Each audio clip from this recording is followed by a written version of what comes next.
ये बहुत अच्छी बात है कि आप बच्चों से हॉस्टल जाके मिलते हो, वहाँ पे अकेले वो कैसा फील कर रहे हो उसको महसूस कर रहे हो। ये बात बिल्कुल सही है कि जेईई मेंस में हर बार कुछ ना कुछ बात आती है। इस बार जो वापस समय निकल गया और एकदम फॉर्म निकाला 15 दिसंबर को, तो मालूम पड़ा कि दो बातें कॉन्ट्रोवर्शियल हो गई। एक तो इन्होंने गायब कर दिया टॉप 20 परसेंटाइल को, और दूसरा एक जगह लिख दिया कि भाई 75%, 65% भी जरूरी है, और एक ये भी लिख दिया 12 पास इक्विवेलेंट भी चलेगा। तो बच्चा समझ नहीं पा रहा, मझधार में हो गया कि है क्या आखिर, कुछ करेक्शन होने वाला होगा ये सोचना लगा था, कुछ आने वाला होगा।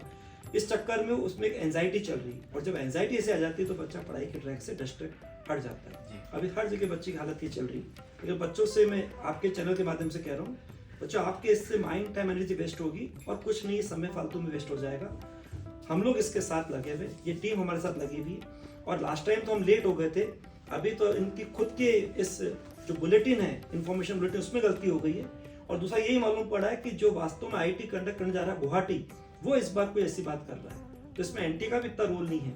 इसलिए मुझे लगता है कि बहुत जल्दी इसमें सुधार हो जाएगा और बच्चों को वास्तव में जो रिलैक्स करना चाहिए इस समय, सरकार के हिसाब से भी, एनटी के हिसाब से भी, और जो आईआईटी कंडक्ट करी गुवाहाटी उसके हिसाब से भी उन सबकी मोरल ड्यूटी बनती है कि बच्चों का इसमें दोष नहीं और बच्चों का एग्जाम के प्रति विश्वास रहे। इसलिए बच्चों को हमें टाइम से बिल्कुल रिलैक्स करना चाहिए।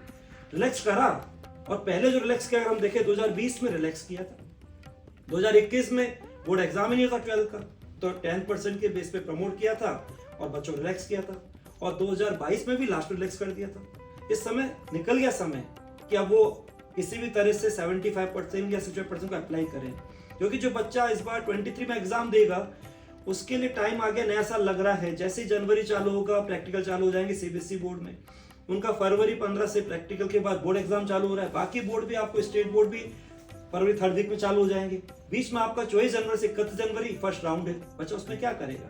तो बच्चा इस समय जो 23 वाला, वो इस डिलेमा में चल रहा है, इस कंफ्यूजन में है कि अब मैं किस पे फोकस करूं, मेरे लिए जेईई मेंस का राउंड फर्स्ट या मेरा बोर्ड। और मालूम है बोर्ड नहीं तो आगे भी दिक्कत है, तो बोर्ड पेरेंटल एग्जाम है। अब टाइम ऐसा है कि अगर बोर्ड पे ध्यान देंगे तो ये साल फिर केवल बोर्ड के ही नंबर की बात रह जाएगी, जबकि बोर्ड के नंबर का कोई वेटेज नहीं है बच्चों के लिए। उनको तो कैरियर बनाने वाला एग्जाम बोर्ड नहीं है, कैरियर बनाने वाला एग्जाम जेईई मेंस है, तो बच्चा उसके लिए सोच रहा है।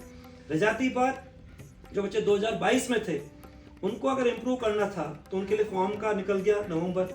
अगर यही डेट दिसंबर की जगह अक्टूबर के एंड में ले आते, नवंबर के फर्स्ट वीक में ले आते, तो भी बच्चों के पास टाइम था कि वो आराम से इस फॉर्म को भर सकते थे।